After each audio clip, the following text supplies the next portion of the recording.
ગોરાકોઈ ડામવા માટે માનનીય સીપી સર પ્રદેશમાં દાસર અને ડીસીપી સર માન્ય બગિયા સર દ્વારા ક્રાઇમ અને પોલીસ સ્ટેશન ખાતે સૂચના આપવામાં આવી હતી।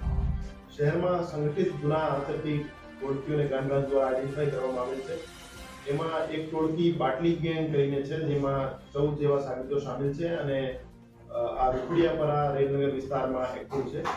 તેના વિરુદ્ધ ગુસ્સીટોક હેઠળ કાર્યવાહી કરવા માટે એસીપી શ્રી બસિયા સાહેબ અને એમની ટીમ પીઆઈસી મંડિયા સાહેબ, પીઆઈસી ડામોર સાહેબ અને પીઆઈસી જાદવ સાહેબ, પીએસઆઈ શ્રી જાડેજા સાહેબ દ્વારા મહેનત કરી ડીસીપીઓસી હેઠળ મહેનત તૈયાર કરવામાં આવેલ હતી અને જેના આધારે પ્રનગર પોલીસ સ્ટેશનમાં એક ગુનો દાખલ કરવામાં આવેલ છે।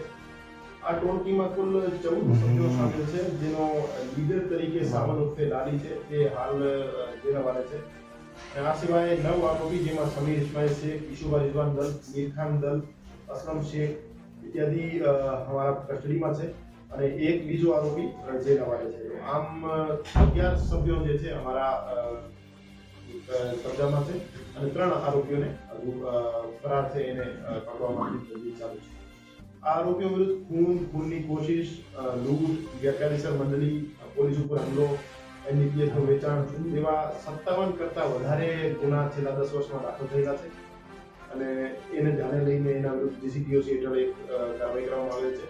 અને આ સિવાય પણ રાજકોટ શહેરની બીજી ટોળકીઓ ઉપર કામગીરી અત્યારે ચાલુ છે અને એના વિરુદ્ધ પણ જીસીપીઓસી હેઠળ કાર્યવાહી કરવામાં આવશે।